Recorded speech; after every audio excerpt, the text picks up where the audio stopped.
Assalamualaikum warahmatullahi wabarakatuh. Jumpa lagi dengan saya Eri Satria Idratama dalam materi Sosiologi Terasos. Dan tentunya Sobat Teras di rumah semoga tidak bosan bertemu dengan saya lagi di materi Sosiologi SMA kelas 11. Dan saya berharap Sobat Teras di rumah dalam keadaan sehat walafiat semua dan tetap semangat belajar di masa pandemi COVID-19 ini. Nah, pada kesempatan kali ini Sobat Teras kita akan belajar mengenai subbab materi proses integrasi dan faktor pendorong integrasi sosial. Jadi ini masih materi Sosiologi SMA kelas 11 KD 3.5 di mana KD terakhir di semester 2 kalian belajar sosiologi, dan kita masih di subbab peta konsep yang sama di mana KD 3.5 integrasi dan reintegrasi sosial. Hari ini atau di video kali ini masih membahas di subbab yang pertama, yaitu proses dan faktor pendorong integrasi sosial. Kalau di dalam video sebelumnya Sobat Teras sudah memahami betul apa sih pengertian dan bentuk, pada video kali ini kita akan mempelajari mengenai proses dan faktor pendorong integrasi sosial. Dengan harapan apa Sobat Teras semua? Dengan harapan nanti setelah Sobat Teras menonton video ini sampai selesai, Sobat Teras bisa tetapi mengidentifikasi berbagai proses integrasi sosial dalam masyarakat. Jadi, bagaimana kita bisa mengidentifikasi, bagaimana kita bisa melihat proses sebuah integrasi sosial di dalam masyarakat. Kemudian yang kedua, nanti setelah Sobat Teras bisa menonton video ini sampai akhir, Sobat Teras itu bisa mengidentifikasi faktor-faktor yang mendorong integrasi sosial dalam masyarakat. Mohon maaf kalau banyak tipenya ya di sini. Jadi nanti bisa mengetahui apa saja nih faktor yang bisa mendorong sebuah integrasi sosial yang ada di dalam masyarakat kita. Pasti Sobat Teras penasaran, kita langsung saja masuk ke materi yang pertama, yaitu mengidentifikasi berbagai proses integrasi sosial yang ada di masyarakat. Sobat Teras semua, kita bisa melihat sebuah proses integrasi, sebuah proses penyatuan yang ada di dalam masyarakat kita dari 3 hal ini. Ada 3 proses yang akan kita bahas. Saya mengambil dari salah satu buku paket sosiologi yang menjadi pedoman saya, yaitu Pun Martiati dan Cucu, di mana yang pertama ada akulturasi, yang kedua ada asimilasi, dan yang ketiga ada akomodasi. Nah, kita bisa melihat proses integrasi di 3 hal ini: akulturasi, asimilasi, dan yang terakhir adalah akomodasi. Akan kita bahas satu persatu ya Sobat Teras semua. Yang pertama di proses akulturasi. Nah, akulturasi Sobat Teras semua bisa diartikan proses berpadunya 2 kebudayaan yang berbeda dan membentuk kebudayaan baru dengan tidak menghilangkan ciri kepribadian dari masing-masing kebudayaan kelompok tersebut. Proses ini akan berlangsung sehingga suatu unsur kebudayaan kelompok lain itu diterima masyarakat dan diolah ke dalam kebudayaan sendiri. Jadi, akulturasi itu proses menyatukan. Di dalamnya tentu ada proses integrasi. Akulturasi ini proses menyatukan 2 unsur yang berbeda, namun tidak menghilangkan ciri kepribadian dari masing-masing kebudayaan kelompok tersebut. Analoginya, kalau bisa saya gambarkan di sini, segitiga dipadukan dengan kotak, maka sama dengan segitiga dan persegi. Mohon maaf, bukan kotak, persegi. Artinya apa? Jadi setiap kelompok ini dia masih memiliki ciri khasnya. Persegi, persegi, segitiga, segitiga. Masih ada. Contoh realnya di dalam kehidupan masyarakat kita. Ini saya menampilkan salah satu bentuk akulturasi yang ada di Indonesia.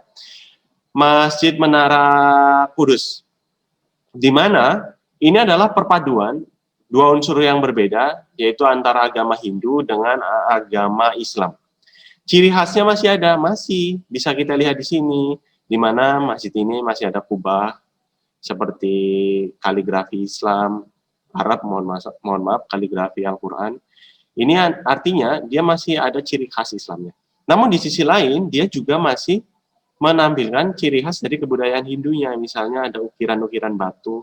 Ini yang menampilkan ciri khas kebudayaan Hindunya. Nah, Masjid Menara Kudus ini merupakan sebuah proses akulturasi karena memadukan 2 unsur kebudayaan yang berbeda menjadi satu tanpa meninggalkan ciri kepribadian dari masing-masing kebudayaan dari kelompok tersebut. Nah, bisa Sobat Teras pahami ya, ini adalah salah satu proses integrasi yang bisa kita lihat dari sebuah proses akulturasi.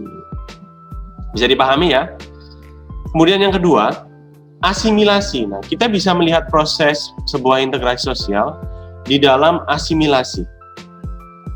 Asimilasi merupakan suatu proses sosial yang ditandai dengan adanya usaha-usaha untuk mengurangi perbedaan-perbedaan yang ada di antara individu atau kelompok dalam masyarakat. Jadi perbedaan dari kedua unsur diusahakan untuk dikurangi nih perbedaan-perbedaannya.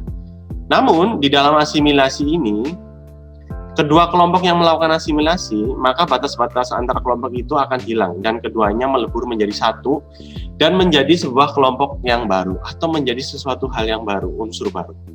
Kalau dianalogikan dalam gambar saya, segitiga ditambah persegi maka menjadi lingkaran karena ada sebuah unsur baru. Berbeda dengan akulturasi, segitiga dengan persegi, dia akan tetap menjadi segitiga dan persegi. Kedua kelompoknya masih ada ciri khasnya. Kalau di dalam asimilasi menjadi lingkaran, karena apa? Karena ada sebuah kelompok yang baru atau unsur yang baru. Contoh dari asimilasi yang ada di dalam kehidupan masyarakat kita sering sekali yang saya tampilkan di sini adalah perkawinan campuran. Perkawinan campuran baik itu dari antar dua suku yang berbeda, dua suku kebudayaan yang berbeda, atau perkawinan campuran antara orang Indonesia yang dia menikah dengan misalnya orang Eropa dan sebagainya. Nah, mereka melebur menjadi sebuah kesatuan, menjadi sebuah unsur baru ketika mereka telah menjalankan perkawinan antar kebudayaan yang berbeda. Nah, ini adalah yang disebut sebagai sebuah asimilasi. Memadukan dua unsur yang berbeda, kemudian mengurangi perbedaan-perbedaan itu dan menjadi sesuatu hal yang baru, unsur baru. Nah, asimilasi ini merupakan salah satu proses integrasi sosial yang ada di masyarakat kita. Karena apa? Karena mereka menyatukan. Itu yang kedua. Jadi bisa Sobat Teras pahami ya mengenai akulturasi tadi, kemudian yang kedua asimilasi. Dan perbedaannya sudah sangat jelas, saya menganalogikan dengan gambar persegi dan segitiga. Di dalam asimilasi juga persegi dan segitiga kemudian menjadi sebuah lingkaran. Nah, proses integrasi sosial yang berikutnya kita bisa melihat dari sebuah proses kehidupan di masyarakat kita yang disebut dengan akomodasi. Akomodasi di dalam pengertiannya, Surjono Sukamto mengartikan bahwa akomodasi itu sebagai suatu proses usaha manusia untuk meredakan pertentangan dan mencapai kestabilan. Nah, Sobat Teras semua, kalau Sobat Teras belajar di kelas 10 mengenai KD interaksi sosial, di sana Sobat Teras belajar mengenai akomodasi. Bentuk-bentuk akomodasi itu sangat banyak. Ada mediasi, arbitrasi, adjudikasi, konsiliasi, dan sebagainya. Nah, bentuk-bentuk akomodasi itu merupakan salah satu hal bagian dari proses integrasi sosial. Karena apa? Contohnya nih mediasi seperti yang saya tampilkan. Mediasi ini biasanya terjadi karena ada kedua belah pihak yang berkonflik, mereka berpecah belah. Kemudian ada mediasi oleh pihak ketiga, mediasi mereka supaya pihak-pihak yang berkonflik menyatu kembali, supaya berdamai kembali dan menjadi sebuah kesatuan yang utuh. Nah, ketika menyatukan sebuah perpecahan ini, pertentangan ini disebut dengan sebuah proses integrasi sosial karena menyatukan kembali menjadi satu kesatuan yang utuh. Dan masih banyak bentuk contoh akomodasi yang lain, arbitrasi, konsiliasi, kemudian ada koersi, segregasi, dan sebagainya, adjudikasi. Nanti Sobat Teras bisa membukanya di materi video saya kelas 10 ya. Nah, Sobat Teras semua, itu adalah proses integrasi sosial yang ada di masyarakat. Kita bisa melihatnya dari 3 hal. Yang pertama adalah akulturasi, yang kedua adalah asimilasi, yang ketiga adalah akomodasi, di mana ketiga proses ini sifatnya sama, menyatukan berbagai unsur yang berbeda dan menjadi sebuah kesatuan yang utuh.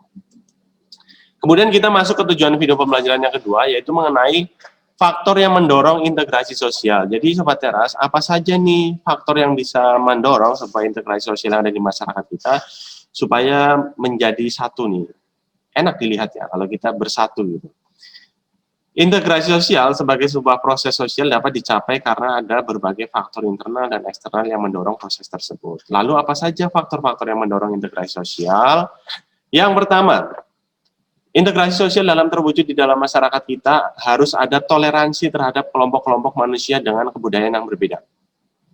Kalau kita nggak toleransi dengan adanya sebuah perbedaan, mana mungkin kita bisa menerima kelompok lain yang notabene budayanya berbeda dengan kita. Maka dari itu kita harus menjunjung yang pertama adalah toleransi. Dengan toleransi artinya kita bisa mau menerima perbedaan yang ada. Nah, dengan adanya toleransi juga nanti akan mendorong sebuah integrasi sosial yang ada di masyarakat. Mudah sekali ya. Kemudian yang kedua, kesempatan yang seimbang dalam ekonomi bagi berbagai golongan masyarakat dan latar belakang kebudayaan yang berbeda. Hal itu dapat mempercepat proses integrasi sosial. Nah, Sobat Teras, dengan kesempatan yang sama di bidang ekonomi, dari berbagai golongan masyarakat, kelas atas, bawah, menengah, atau dari berbagai agama, ras yang ada di Indonesia ini, kita harus memiliki kesempatan yang sama di bidang ekonomi. Supaya apa? Supaya kita bisa saling mengisi fungsi-fungsinya satu sama lain, kemudian kita mendapatkan akses ekonomi yang sama, sehingga proses integrasi bisa berjalan dengan cepat. Kemudian yang ketiga, sikap saling menghargai orang lain dengan kebudayaannya. Jika tiap pihak mengakui kelemahan dan kelebihan kebudayaan masing-masing, tiap anggota masyarakat pendukung suatu kebudayaan akan mudah bersatu. Dalam hal ini artinya janganlah kita merendahkan kebudayaan yang lain mungkin yang memiliki kekurangan. Janganlah kita mengagung-agungkan kebudayaan kelompok kita sendiri karena yang terbaik misalnya. Namun kita harus menghargai kebudayaan orang lain satu sama lain. Nah, supaya apa? Supaya kita bisa menyatu, saling mengisi kekurangan tersebut, dan kita menggunakan kelebihan kebudayaan di kelompok kita itu menjadi hal yang bermanfaat untuk kelompok yang lain. Jadi proses integrasi nanti akan mudah terbuat. Yang keempat, persamaan dalam unsur-unsur kebudayaan. Pengetahuan tentang persamaan-persamaan unsur kebudayaan yang berlainan akan mendekatkan tiap anggota masyarakat. Artinya apa? Persamaan dalam unsur-unsur kebudayaan. Kita cari bahwa meskipun kita berbeda-beda kebudayaannya di Indonesia ini, tetapi kita masih menjunjung nilai-nilai yang sangat luhur. Nilai-nilai yang sangat luhur itu apa? Yaitu adanya Bhinneka Tunggal Ika misalnya. Bahwa masyarakat kita sangat senang dengan bergotong royong. Semua suku, ras, agama, kebudayaan yang berbeda di Indonesia menjunjung nilai gotong royong itu. Kemudian nilai-nilai luhur persamaan unsur-unsur kebudayaan itu harus kita ketahui bersama. Supaya apa? Supaya kita bisa menyatu dan melakukan sebuah integrasi sosial di dalam masyarakat. Yang kelima, perkawinan campuran atau yang sering disebut dengan amalgamasi. Nah, nanti kalau Sobat Teras berjumpa dengan soal mengenai ada perkawinan antara dua unsur kebudayaan yang berbeda, dua suku yang berbeda, atau perkawinan antara orang Indonesia dengan orang negeri, maka itu disebut dengan istilah amalgamasi. Nah, amalgamasi ini merupakan salah satu faktor yang mendorong integrasi sosial yang ada di masyarakat kita. Kemudian yang terakhir adalah adanya musuh bersama dari luar. Adanya musuh bersama dari luar cenderung memperkuat kesatuan masyarakat atau kelompok yang mengalami ancaman musuh tersebut. Ketika suatu kelompok itu mendapatkan musuh dari luar, pasti solidaritasnya akan terbentuk. Kemudian mereka akan saling menyatukan antara anggota satu dengan anggota lain agar mereka menyatu menjadi satu. Kemudian mereka akan melawan musuh itu. Nah, adanya musuh bersama dari luar ini mengakibatkan proses integrasi sosial yang ada di masyarakat kita. Nah, Sobat Teras semua, itu adalah beberapa faktor pendorong integrasi sosial, ada 6. Nanti Sobat Teras bisa memahaminya dengan baik, di mana yang pertama adanya toleransi, kesempatan yang sama di dalam ekonomi, sikap saling menghargai, kemudian persamaan unsur-unsur, yang keempat ada perkawinan campuran atau amalgamasi, dan yang terakhir adanya musuh bersama dari luar.